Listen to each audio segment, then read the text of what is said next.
Allahumma salli wa sallim wa barik ala nabiyyina Muhammadin wa ala alihi wa sahbihi ajma'in wa ba'd. Jamaah sekalian, dalam kesempatan yang mulia di waktu yang mulia dan barokah ini, izinkan saya melanjutkan pembahasan kita terkait al-imanu bil yaumil akhir, iman kepada hari akhir, merujuk kepada kitab yang dikarang oleh Asy-Syaikh Profesor Dr. Ali Muhammad As-Solabi, hafidhullah ta'ala. Beliau ulama dari Syria. Terutama kita fokus kepada iman terhadap kebangkitan, yang salah satu bab dalam iman kepada hari akhir, yaitu iman kepada kebangkitan. Tapi sebelumnya, izinkan saya menceritakan dan sambil mengenalkan salah seorang ulama yang cukup terkenal di abad 20 ini, bahkan disebut sebagai mujaddid, pembaharu dalam agama kita ini. Beliau dari Mesir, yang ada kaitannya dengan apa yang mau kita bahas pada pagi hari ini, para jemaah. Oh, belum muncul.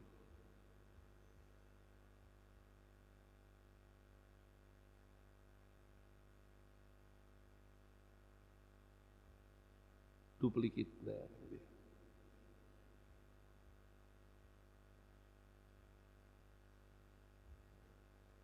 Jemaah sekalian, ternyata antara Islam dengan iman itu ada perbedaan. Sebelum kita bahas terhadap iman kepada kebangkitan, kita coba kupas dulu antara Islam dengan iman sambil merefresh kembali apa itu bedanya. Karena memang Allah membedakan di dalam surah Al-Hujurat. Ini sudah ada tebengnya para jemaah, nggak perlu pakai masker lagi. Nah, dalam surat Al-Hujurat, Allah Subhanahu wa taala menjelaskan bagaimana orang-orang Arab Badui yang mereka mengatakan bahwa amanna, qalatil a'rab amanna. Orang-orang Arab Badui mengatakan kami telah beriman. Ternyata Allah Subhanahu wa taala mengatakan mereka belum beriman. Qul lam tu'minu walakin qulu aslamna. Kalian itu belum beriman. Yang harusnya yang cocok kalian ucapkan itu adalah aslamna, kalian telah berislam, tapi kalian belum beriman. Ini khusus orang-orang Arab Badui, karena mereka baru saja masuk Islam, yang mana keimanan itu belum kokoh di dalam diri mereka. Mereka orang Islam, ya. Mereka bukan orang munafik. Cuma karena di awal-awal keislaman belum tertanam keimanan yang sangat kokoh di dalam jiwa mereka. Nah, nanti kemudian mereka imannya akan kokoh, tapi awal-awal itu belum. Kelak keimanan itu akan kokoh, akan kuat di dalam hati mereka. Berarti ada beda antara iman dengan Islam. Iya, kalau kita lihat dalam hadis Jibril yang terkenal itu, ketika Jibril alaihissalam mengajarkan kepada Rasulullah dan para sahabat-sahabatnya terkait ma huwal Islam, ma huwal iman. Ketika ditanyakan apa itu Islam, apa itu iman, dijawab, ini hadis terkenal, ya. Al-Islam an tashhada an la ilaha illallah wa anna Muhammadar Rasulullah. Islam itu adalah engkau bersaksi bahwa tidak ada ilah yang diibadai dengan benar kecuali Allah, dan engkau bersaksi bahwa Muhammad adalah utusan Allah, rukun Islam. Ini makna Islam. Jadi Islam itu orang yang mengucapkan dua kalimat syahadat sampai orang yang menunaikan ibadah haji, itu Islam. Dan kalau iman, dalam hadis Jibril terkenal al-iman antu'mina billahi wa malaikatihi wa kutubihi wa rusulihi wal yaumil akhir wa tu'mina bil qadari khairihi wa syarrihi. Ternyata iman itu rukun iman. Iman kepada Allah sampai iman kepada takdir, baik takdir yang baik maupun takdir yang buruk. Para jemaah, berarti ada perbedaan antara iman dan Islam. Ya, sehingga para ulama kemudian mereka mengatakan kalau Islam itu hanya gambaran ketundukan secara zahir. Jadi fisiknya, wujudnya itu Islam. Tapi kalau iman itu ketundukan jiwanya, hatinya kepada Allah. Kalau orang munafik itu zahirnya saja Islam, tapi hatinya menolak Islam. Kalau orang disebut Islam, dia sholat, dia puasa, dia bayar zakat, dia haji, tapi keimanannya ada yang goncang. Ini berbahaya, Pak. Iman kepada Allah, iman kepada Rasul, iman kepada Quran, iman kepada hari akhir ragu. Dia berarti Islam saja, tapi dia belum beriman. Sedangkan orang yang beriman, ngaku beriman kepada Allah sampai beriman kepada takdir, iman ini harus dibuktikan dengan amalan-amalan zahir. Kalau ngaku beriman ya sholat dong. Kalau ngaku beriman ya menunaikan puasa. Kalau ngaku beriman ya pakai jilbab kan gitu. Jadi artinya nyambung, nggak dipisah-pisah gitu. Jangan kemudian gara-gara lagi rame kasus jilbab ini, ibu-ibu nggak tahu apa enggak itu ya. Tapi pokoknya kita fokusnya adalah karena ini diserang sama orang-orang liberal. Ya. Gara-gara ada salah satu artis yang banyak sih ya artis yang pakai jilbab banyak, tapi artis yang copot jilbab tuh ada gitu ya. Sekarang tertren artis yang jilbaban tapi ternyata tersandung kasus gitu. Ya. Ini diserang sama orang-orang liberal. Ya. Jadi nggak penting jilbaban itu. Ya. Yang penting itu akhlak, perilaku lah. Ya. Ini jangan sampai keliru. Ya. Kalau hanya sebatas akhlak, perilaku, tapi kemudian dia tidak menunaikan kewajiban untuk mengenakan jilbab, wah ini berbahaya. Ya. Jadi ada problem dalam pemikiran manusia hari ini. Ya. Jilbaban baik, perilakunya baik, itu juga tambah baik lagi. Ya. Sedangkan jilbaban tapi perilakunya belum baik, minimal dia sudah melakukan kewajiban untuk menunaikan jilbab. Ya. Menunaikan kewajiban untuk berjilbab. Ya. Kalau kemudian dia baik perilakunya tapi dia nggak jilbaban, perilakunya dicatat baik tapi nggak jilbaban, dicatat sebagai sebuah pelanggaran. Gitu. Ini jangan sampai keliru. Ya udahlah yang penting baik aja lah daripada jilbaban tapi jelek. Wah, ini kan mesti pakai mending-mending, ini madhab mending-mendingan gitu ya. Ya harusnya ya jilbaban ya baik, itu yang paling sempurna. Kalau dia nggak jilbaban tapi baik, ada cacat. Dia jilbaban tapi perilakunya buruk, ada cacat juga. Ya. Makanya kadang-kadang ngukur kebaikan itu nggak cuma dohir, tapi ngukurnya juga dengan keimanan dan keyakinannya. Di Jepang perilakunya baik, ya. Bersih, akhlaknya akhlak kebersihan nih, akhlak Islam. Di Jepang itu kata orang, ya, belum pernah ke Jepang soalnya. Kriminalitas sangat rendah, ya. Hilang apa-apa ya, hilang ketinggalan sesuatu, barangnya pasti kembali, karena nggak ada yang mau nyolong di Jepang. Kalau kita ini kan repot dulu ya, tinggal sesuatu hilang, ngelaporkan ke pihak berwajib ya, kadang sampai ada anekdot nih, kehilangan ayam begitu lapor malah jadi kehilangan kambing loh. Nah, ini kan repot juga itu coba ya. Ini agak repot di sini, agak aneh. Membunuh yang mau memperkosa dia, ya, dia bisa kena pasal yang membunuh ini. Padahal dia membela diri, ya. Dia bisa kena pasal, bisa dihukum 25 tahun penjara loh. Padahal dia membela diri, ya. Membunuh yang mau begal dia sampai terbunuh, ya, itu malah yang bunuh begalnya malah bisa dipenjara. Wah, ini agak repot sih Pak. Jadi ya Pak, ya, terus gimana harusnya gitu ya. Makanya orang kemudian Ya udah sabar aja, pasrah aja daripada lapor malah tambah benjut misalnya. Naudzubillah. Nah, kita harus optimis, ke depan harus ada perbaikan-perbaikan. Nah, jamaah sekalian, ada kemudian orang bilang Jepang baik, misalnya Jepang inilah. Lah, sekarang Jepang bandingkan Surabaya, Surabaya kotor, Surabaya banyak pencurian. Ini kan hanya mengukur secara perilaku dohirnya saja. Tapi Jepang dengan Surabaya, jangan Surabaya lah, Jepang dengan wilayah Menanggal, lebih banyak mana yang nyembah Allah? Menanggal atau Tokyo? Apa nyembah? Lebih banyak mana? Menanggal atau Tokyo? Yang nyembah Allah? Ya Menanggal. Berarti lebih baik mana sebenarnya? Ya lebih baik kita. Kita nyembah Allah, mereka nyembah selain Allah. Jadi artinya apa? Mengukur sesuatu harus dengan iman dan Islam. Jangan mengukur sesuatu hanya dari satu sisi, tapi melupakan sisi-sisi yang lebih pondasi, lebih fundamen. Nah, itulah bedanya iman dengan Islam para jamaah ya. Jadi kalau Islam terkait amalan dohir, kalau iman itu terkait amalan-amalan hati. Makanya rukun iman dan rukun Islam ini hukumnya wajib diketahui bagi semua kaum muslimin. 2 kalimat syahadat sampai haji wajib tahu, wajib paham, wajib bisa mengaplikasikannya. Rukun iman kepada Allah sampai iman kepada takdir wajib tuntas, wajib jadi keyakinan, wajib gak boleh ada sesuatu yang meragukan.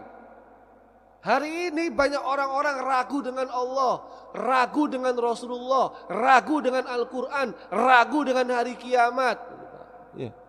Sampai ketua umum partai itu dia bilang, dia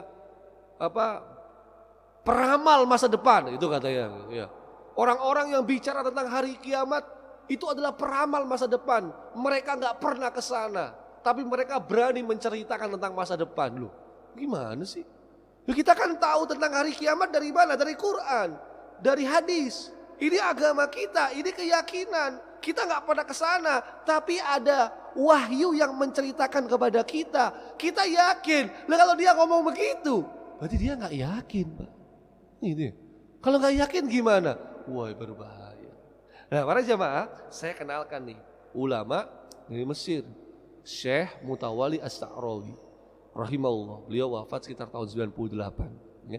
Beliau ini sempat juga jadi menteri agama, tapi menteri agama Mesir, tapi menteri agama yang lurus, Pak.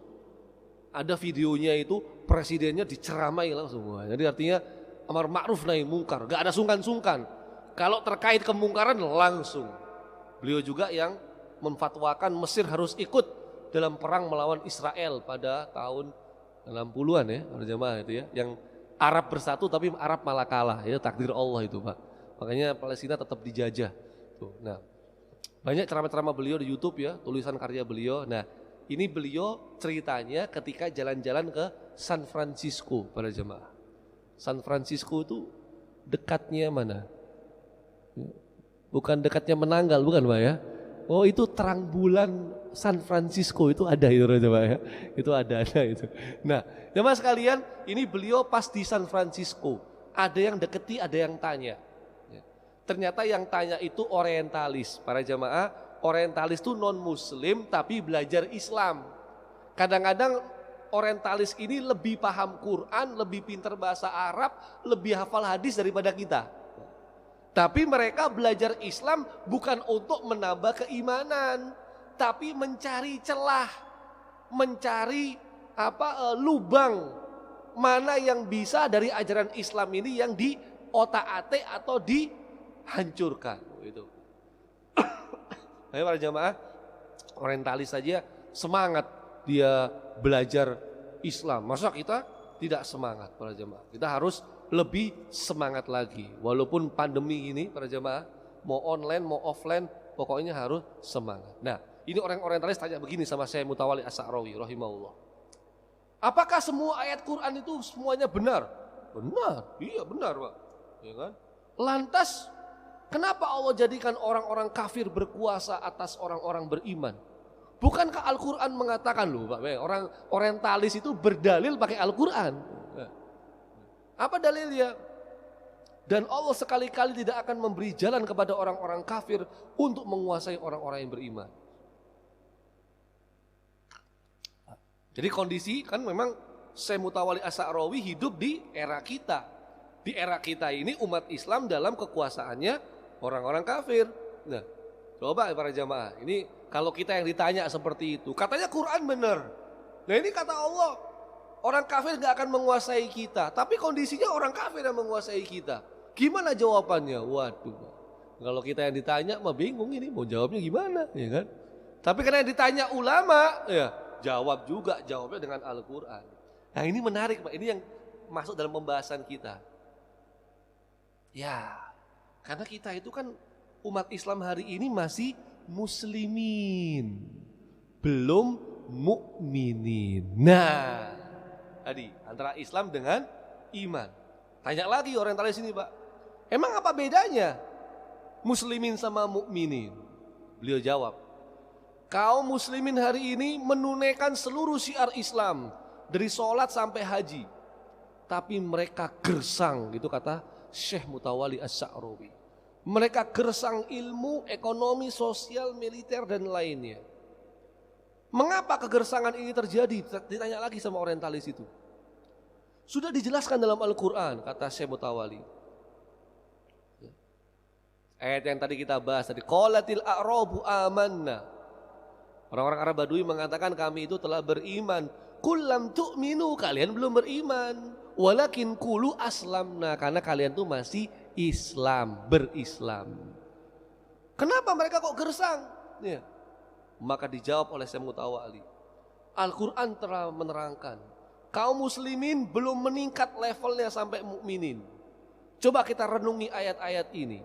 Andaikan mereka benar-benar beriman, Allah akan menangkan mereka. Wa kana haqqan alaina nasrul mu'minin. Kami selalu berkewajiban menolong orang-orang yang mukminin atau muslimin di situ, Pak. Mukminin, beriman. Andaikan mereka beriman, mereka paling berkedudukan tinggi di antara umat dan bangsa lain. Wala tahinu wala tahzanu wa antumul a'launa in kuntum mukminin atau muslimin? Mukminin. Jangan kalian bersikap lemah. Jangan pula kalian bersedih hati. Kalian itu adalah umat yang tinggi derajatnya jikalau benar-benar beriman. Andaikan mereka beriman, tentu tiada satu umat pun yang menguasai mereka. Walan yaj'alallahu lil kafirina 'alal mu'minina sabila. Ini tadi. Allah tidak akan memberi jalan kepada orang-orang kafir untuk menguasai alal mu'minin, orang yang beriman. Andaikan mereka beriman, Allah tidak akan membiarkan mereka di atas kondisi menyedihkan seperti ini. Maka Allah liyadarul mu'minina ala ma antum alaihi. Allah sekali-kali tidak akan membiarkan orang-orang yang beriman dalam keadaan kamu sekarang ini. Mereka beriman, tentu Allah akan bersama mereka. Wa anallaha ma'al mu'minin. Allah akan bersama dengan orang-orang yang mukminin, bukan muslimin, mukminin. Tapi mereka masih muslimin. Wa makana aktsaruhum mukminin. Kebanyakan mereka tidak beriman. Lantas siapa orang beriman? Dijawab oleh Syekh Mutawalli As-Sa'rawi. Jawabannya juga dalam Al-Quran para jemaah. Apa itu? Al-abidun. Maaf. At-tabi'un. Mereka itu orang-orang yang bertaubat. Al-abidun. Orang-orang yang beribadah. Al-hamidun. Orang-orang yang memuji Allah. As-sa'ihun. Orang-orang yang menunaikan qiyamul lail. Ar-raki'un as-sajidun. Orang-orang yang rukuk dan sujud. Al-amiruna bil ma'ruf wan nahuna 'anil munkar. Orang yang menegakkan amar ma'ruf dan nahi munkar. Wal hafiduna li hududillah. Dan orang-orang yang memelihara hukum-hukum Allah. Para jemaah, kalau kita lihat ya di sini, siapa orang beriman itu dalam ayat ini bertobat. Insya Allah kita perbanyak taubat nih. Musibah para jemaah banyak ya. Sejak jatuhnya Sriwijaya Air dari tanggal 1 sampai tanggal 21 Januari itu BNPB mencatat ada 170 kejadian gempa bumi, tanah longsor, banjir dan sebagainya hanya dalam 20 hari. Setelah 20 hari di bulan Januari, apakah musibah berhenti? Oh tidak para jamaah, malah datang silih berganti sampai hari ini ya. Jombang yang terbaru, Jombang, Nganjuk ya. Katanya Lingkar Timur juga kena. Itu artinya apa? Musibah silih datang silih berganti. Entah kenapa. Makanya salah satunya adalah dengan perbanyak taubat. Insya Allah kita banyak taubat. Beribadah, insya Allah kita beribadah. Yang memuji Allah, insya Allah lisan kita banyak berzikir untuk memuji Allah Subhanahu Wa Taala. Yang menunaikan qiyamul lail, insya Allah jamaah Al-Fajar sebelum ke masjid subuhan pasti qiyamul lail dulu di rumah, insya Allah para jamaah ya. Ini memang agak susah, gampang susah Pak. Ceritainnya aja yang gampang gitu ya. Ngamalinya yang susah. Nah. Kemudian ar-raqiun was-sajidun sama ini, insya Allah bisa. Tapi yang ini agak susah Pak. Al-amiruna bil ma'ruf, mengajak kepada kebaikan. Ini sudah sebagian yang mengamalkan ini. Karena ini levelnya aman kan. Nah, wan nahuna 'anil munkar, menolak kemungkaran. Nah, ini sudah mulai. Siapa yang berani untuk menolak kemungkaran? Daripada benjut sendiri, daripada kita yang KO sendiri ya, ini sudah mulai. Wal hafiduna li hududillah, memelihara hukum-hukum Allah, menjaga hukum-hukum Allah, mengamalkan hukum-hukum Allah. Ini lebih susah lagi. Apalagi trennya hari ini orang nggak mau beriman, orang meragukan terkait iman kepada Allah sampai iman kepada takdir. Sehingga para jamaah, inilah yang perlu kita bahas, bahwa salah satu kita mengokohkan keimanan dengan ini iman kepada hari akhir, dan salah satu babnya adalah iman kepada kebangkitan. Apa itu kebangkitan? Sebelum kebangkitan ada proses sebelumnya, yaitu hari kiamat. Memang saya lewati para jamaah ya, kita nggak bahas tanda-tanda kiamat. Karena kalau itu dibahas, wah itu panjang banget para jemaah. Lebih baik kita langsung lompat ke kiamatnya, ke kebangkitannya. Nah, kalau enggak nanti enggak selesai-selesai. Kapan bahas takdir, rukun iman kok enggak selesai. Nah. Pertama harus sebelum kebangkitan ada ditiupkan sangkakala. Nanti kapan-kapan kalau ada usia kita bahas kiamat itu terjadinya seperti apa. Karena banyak pembahasannya juga. Kita langsung lompat. Ditiupkannya sangkakala. Sangkakala itu biasanya dalam Al-Quran disebut As-Sur. Dalam surat An-Naml ayat 87, wa yauma yunfaku fis-sur fafari'a man fis samawat wa man fil ard illa man syaa Allah wa kullun atauhu dzakirin. Ingatlah hari ketika ditiup sangkakala, maka terkejutlah semua yang ada di langit dan semua yang ada di bumi kecuali yang dikehendaki Allah. Jadi yang kalau sangkakala sudah ditiup semuanya terkejut, artinya semuanya meninggal, semuanya mati, semuanya musnah kecuali yang dikehendaki oleh Allah. Nah, berarti ditiup sangkakala para jamaah masih ada yang hidup. Gak semua mati ternyata. Siapa itu yang masih hidup ketika ditiupkan sangkakala? Jamaah Masjid Al-Fajar? Bukanlah Pak. Siapa kira-kira? Yang senantiasa membantu Allah? Malaikat. Bukan membantu lah ya. Yang senantiasa diperintah Allah gitu ya. Yang gak pernah bermaksiat sedikit pun karena Allah, itu malaikat. Nah.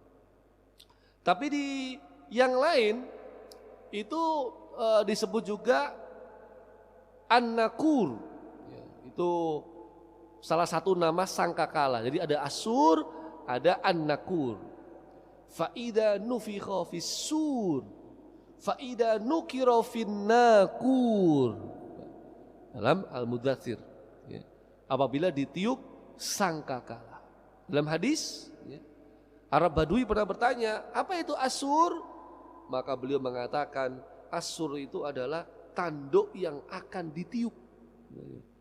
Nah ini jangan pikirkan visual atau bentuk wujudnya ya, tanduknya kayak gimana, karena saya lihat banyak itu ya. Ini tanduknya malaikat Israfil, wah. Ini sangkakalanya yang mau ditiup, wah itu kayaknya terlalu lebay lah. Karena ya sudahlah, pokoknya ini kan perkara gaib ya. Pokoknya tiupan sangkakala itu dari bentuk tiupannya itu yang mau ditiup itu tanduk. Tanduknya kayak gimana ya nggak perlu dibahas, Pak. Yang penting cukup diimani saja. Ya. Kan kita juga nggak perlu ngelihat tanduknya kayak gimana kan. Ini mau nyoba-nyoba diup para jemaah ya, nggak kuat itu kecuali peluit. Para jemaah, jadi istilah syariat sangkakala itu sangat besar. Yang meniup malaikat Israfil yang memasukkan ke dalam mulutnya. Dan dia sedang menunggu tuh. Kapanpun diperintah dia siap. Kapanpun diperintah dia siap untuk meniupkan sangkakala. Ini gaib. Ini harus diimani. Gak perlu ragu, ini masa depan. Memang ya.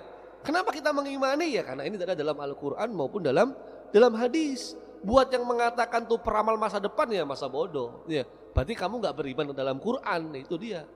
Kalau kamu gak beriman ya levelmu muslimin, kamu sholat, kamu haji. Tapi kamu gak beriman di Al-Quran ya sudah. Levelmu berbahaya ini. Para ulama membahas, ternyata suara yang keluar itu ada 4 macam, tapi di sini 3 saja.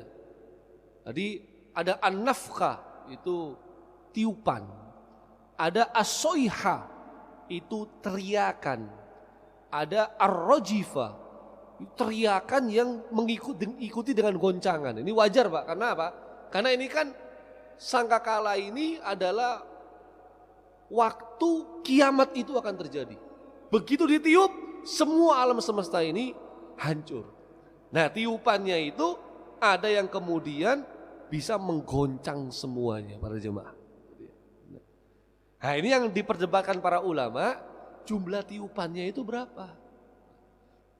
Sehingga para ulama itu para jemaah ya, saking detailnya sampai jumlah tiupannya itu dibahas. Jumlah tiupannya dibahas. Kalau bagi kita kadang-kadang ngelapo sih ya. Niup peluit aja kok dibahas gitu ya. Ini kalau di olahraga itu padahal dibahas juga nih. Tiupan panjang, tiupan pendek, tiupan berulang itu kan ada maknanya. Para ulama membahas. Jadi ada 2 pendapat. Tiupannya ada 3. Nafkhatul faz'i yang memberikan kepanikan. Nafkhatus so'ki, hancur alam semesta. Kemudian nafkhatul ba'si, bangkitnya manusia setelah hari kiamat. Pendapat yang kedua cuma 2. Nafkhatus so'ki dan nafkhatul ba'si. Hancur alam semesta dan bangkitnya umat manusia. Ini dengan dalil-dalil yang sangat banyak para jemaah. Ini nggak perlu saya sertakan. Kalau dalam kitab aslinya dalilnya banyak. Jadi kenapa mereka berbeda pendapat? Karena dalilnya itu ada yang menunjukkan 3, ada yang menunjukkan 2. Sehingga sampai pada kesimpulan pendapat yang terpilih atau pendapat yang kuat itu tiupannya cuma 2. Yang pertama tiupan yang mengagetkan sekaligus menghancurkan alam semesta. Yang kedua tiupan yang membangkitkan. Itu yang kita pilih para jemaah. Tapi bagi yang memilih 3 ya nggak ada masalah. Wong ini pendapat, artinya ini khilafiyah yang biasa gitu Pak ya. Jadi jangan beda kemudian jadi rame, enggak. Para jemaah, dalam hadis diingatkan Rasulullah SAW itu kemudian menyatakan begini Pak. Kaifa an'amu wa sahibul qarn qadil taqamal qarna wastama'al idna mata yu'maru bil nafkhi fayanfuhu. Bagaimana aku kan senang hidup di dunia, senang-senang tok di dunia. Gimana aku bisa senang-senang tok di dunia? Padahal yang memegang sangkakala itu udah memasukkan tiupannya itu di mulutnya Pak. Kemudian dia memasang pendengaran untuk diizinkan meniupnya. Kapanpun dia diperintah, dia akan niup Pak. Hadis ini secara tekstual memberikan pengertian kepada kita, berarti malaikat Israfil itu sudah standby. Tanduknya itu sudah ada di mulutnya, malaikat Israfil. Jangan dibayangkan para jamaah, ini goib soalnya. Artinya begitu ada perintah Allah suruh tiup, langsung ditiup. Malaikat Israfil siaga untuk meniup yang membuat panik makhluk hidup, yang menghancurkan alam semesta. Kita masih menjadi generasi yang santuy-santuy saja, ya. Santai saja kita, ya. Nah, ini kan harusnya kita juga siaga, Pak. Di hadis yang lain, mata malaikat Israfil itu sudah senantiasa memandang ke arah arsy. Arsy ini singgasananya Allah, kubah bagi alam semesta, atap bagi seluruh makhluk. Ar-Rahman al-arsy istawa, Allah bersemayam di atas arsy, ya. Jadi tafsir semayam itu banyak. Pokoknya yang pasti ars itu alam semestanya Allah. Ya, atap bagi seluruh makhluk. Begitulah para jemaah. Ya. Mungkin perlu tak ingatkan sedikit Pak ya tentang apa alam semesta ini. Lihat video. Jadi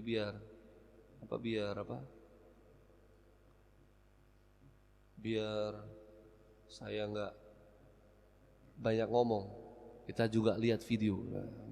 Tapi nggak lama-lama Pak, ini waktu saya kurang 8 menit. Coba tak searching dulu Pak. Kalau lama repot ini. Kecilnya. Videonya judulnya ini kecilnya. Atau dibuka aja dulu. VLC.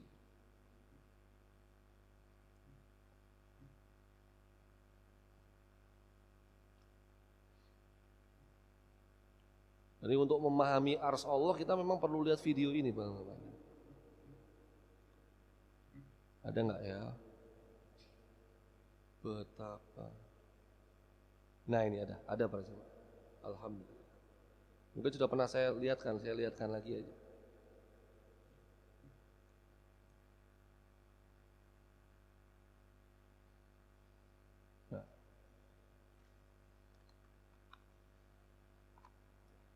Ini kita bicara ukuran, ya, ukuran terkait planet-planet, termasuk planet kita bumi.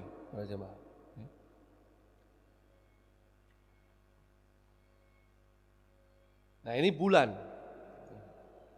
besarnya segitu. Ini Merkurius, besarnya segitu Pak jemaah. Ini Mars, besarnya segitu. Ya. Ini Venus, segitu Pak perbandingannya. Nah Venus sama bumi ini 11-12, mirip-mirip besarnya ya. Ini kita kan tinggal di sini para jamaah ya, bukan di planet Mars kan, di bumi ini kan. Coba itu sudah kelihatan tuh ada apa jamaah al-fajar tuh Pak ya, enggak kelihatan ya. Memang artinya apa? Kita dengan bumi itu kecil sekali. Menanggal dengan Surabaya, ya menanggal kecil sekali. Surabaya dengan Jawa Timur, Surabaya kecil. Jawa Timur dengan Indonesia, Jawa Timur kecil. Indonesia sama Asia Tenggara, besar sih ya Indonesia. Tapi dengan Asia pada umumnya, benua Asia, Indonesia kecil. Asia sama bumi, kecil lagi Pak. Artinya kita sama bumi aja kecil, kita tuh kecil di bumi ini. Kita lanjutkan. Sebelahnya Neptunus itu lebih besar dari bumi para jemaah. Saturnus lebih besar lagi. Jupiter besar lagi. Nah ini yang kita kenal, ini namanya adalah matahari besar. Apakah ada yang lebih besar? Ada para jemaah.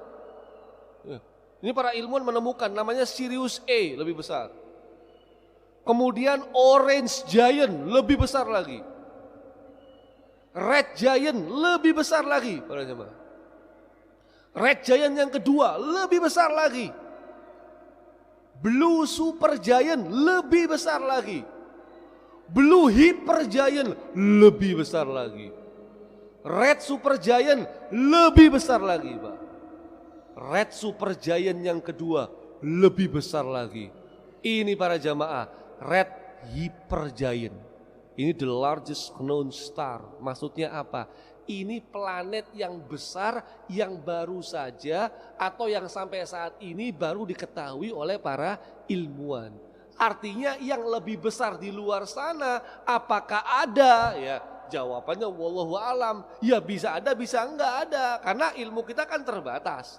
Tapi ilmuwan astronomi menemukan sampai hari ini yang terbesar planet itu Red Hypergiant. Jadi bukan matahari, Pak. Ada yang lebih besar dari matahari. Namanya Red Hypergiant. Nah, sekarang Red Hypergiant kita bandingkan sama bumi.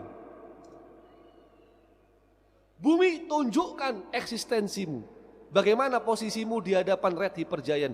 Ayo bumi, mana dirimu? Bumi, itu bumi, Pak. Yang kecil itu. Kelihatan apa enggak? Jadi bumi kita dengan Red Hypergiant, kita itu seperti setitik noda di antara Red Hypergiant. Punya bola basket, bola sepak bola, bola voli, kasih titik kecil. Itu perbandingan bumi dengan Red Hypergiant. Tapi ya namanya ilmuwan, Pak, masih dihitung-hitung lagi. Kalau mau memutari planet Red Hypergiant, ya, karena ini diameternya kan 2,8 miliar kilometer. Kalau kita mau muteri planet ini naik pesawat dengan kecepatan 900 kilometer per jam, para jemaah, bisa. Nah, ini hanya membutuhkan satu kali putaran tuh 1100 tahun. Satu kali putaran naik pesawat, Pak, itu 1100 tahun, baru satu kali putaran, ya. Manusianya udah mati, pesawatnya udah punah, belum selesai. Yang lebih hebat lagi para jemaah, kata para ulama, ya, kata para ilmuwan, yang mereka temukan ini itu cuma serpihan debu di antara luasnya alam semestanya Allah Subhanahu wa Ta'ala. Ya Allah, Pak. Berarti kita itu kecil sekali di hadapan Allah Subhanahu wa Ta'ala. Kok yang kecil seperti ini kok ya sombong, ya.